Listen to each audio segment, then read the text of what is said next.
Welcome back, guys. We're at it again with another requested video. This time, it was a request that we go over a few of the basics of gunplay in Valorant. The first thing that you need to know when thinking about shooting and the gunplay in Valorant is to know that every single weapon in Valorant is hitscan. So by definition, a hitscan weapon is a weapon in a computer game, most commonly in first-person shooters, where a programming system determines where the gun or object is pointing, casts out a ray in that direction when shot for a certain range programmed into the system, and see if that ray comes in contact with any object in the line of fire. Essentially, what that means is that you are point A, or more accurately, your gun is point A, and the target is point B. There's a line between you, and the computer automatically determines that line when you pull the trigger. And then it immediately registers. There's no travel time. It's not a projectile. This happens instantaneously.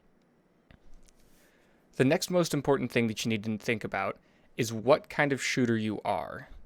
Most of us grew up playing games like Halo or Call of Duty, and some of us even played CS in their younger days, or games like America's Army. All of these games have drastically different ways of shooting and gunplay. CS is the biggest difference, where your gun and aimer can be one place, and your bullets could essentially be going behind you, is what it feels like at one point. Whereas in Call of Duty, your bullets are guaranteed to go somewhere within your crosshair. Every single gun has a different spray pattern. A spray pattern is essentially just the pattern that your bullets make throughout the duration of firing a clip into a target at a certain distance that is predetermined. That could be any distance. Of course, it will follow the same pattern, just more spread out at further distances. Now, if you're the type of player that likes to spray or is really prone to spraying, you need to make sure that you know your patterns very well and are able to control your gun. Every single gun starts at your aimer and then pulls up at different amounts depending on the gun and depending on the range that you're shooting. Go into the practice range or watch the tutorial here where I'll show you every type. Find out whichever gun feels the best for you and make sure you memorize the feel, not just the look, but the feel of that gun's spray pattern so that you can best replicate it in actual gunplay. We can start off with the Spector and show you at 5 meters range. So here, just so you know, 5 meters. Right here, when you spray, you'll see your first shots are generally pretty accurate, and from there, it tends to lean up and then goes either left or right.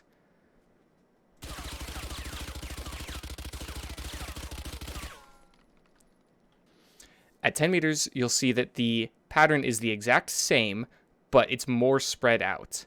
That's because every time a bullet strays from directly underneath your crosshair to the side, the further distance it goes means that the farther off to the side it's going to end up when it hits the target.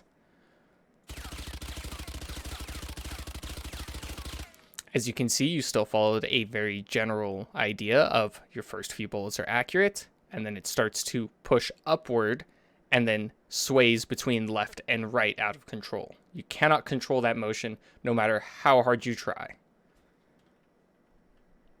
Same thing applies at 30 meters. And at this point, you can tell your bullets are so spread that you're barely even coming in contact with the target. Let's bring the target back up close, and we can see our spray patterns for different weapons. This is going to determine a lot about how you play the game, because you're going to find a weapon that matches your playstyle best. Because every weapon is, even if it's just ever so slightly different, they are different. Your next most common weapon would be your Bulldog. Clear the target. And you can see the Bulldog, despite common belief, actually has extremely good accuracy at close range.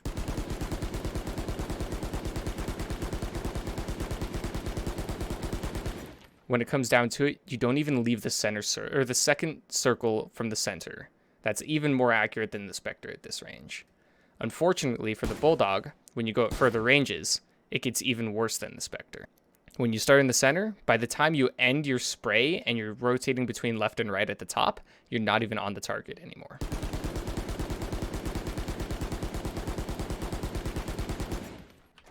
The next weapon that we'll take a look at is the Phantom. The Phantom is an extremely reliable weapon with a very, very good spray pattern.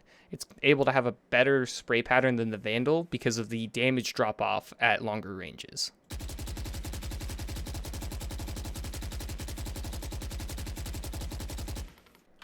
The last weapon would be the Vandal.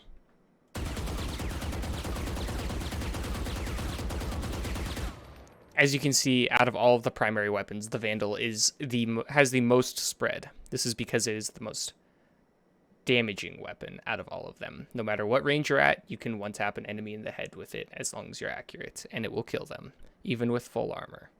The next thing I want you to think about is how you control your gun when you don't like to spray, and that's just not your playstyle. I want you to watch this bullet pattern and keep track of how many shots you think it takes before you're no longer accurate and you feel like you're spraying.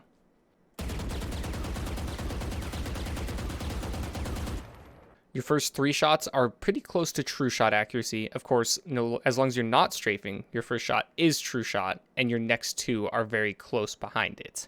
After that, up to your first 8 bullets are all generally accurate in a straight line vertically. So as long as you pull your aimer down while you are firing, these shots can all be contained into a single area.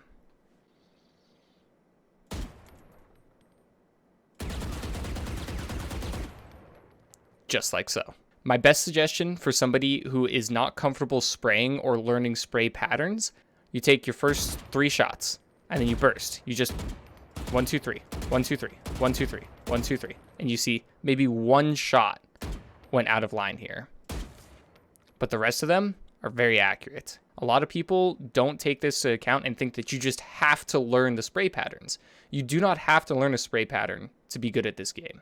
You absolutely can just use your 3-shot burst, a controlled burst on your own, and do it. This is accurate even at the longest ranges.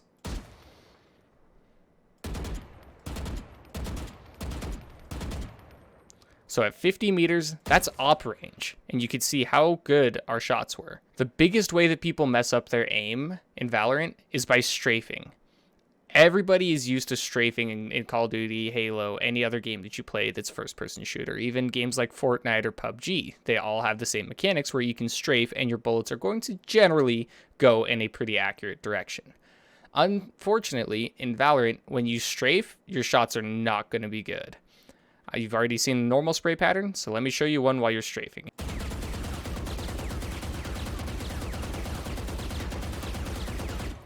It doesn't even look like a pattern. Your shots are everywhere. You'll never hit a shot like this. So if you come into a gunfight, don't strafe. Just don't. It's not worth it.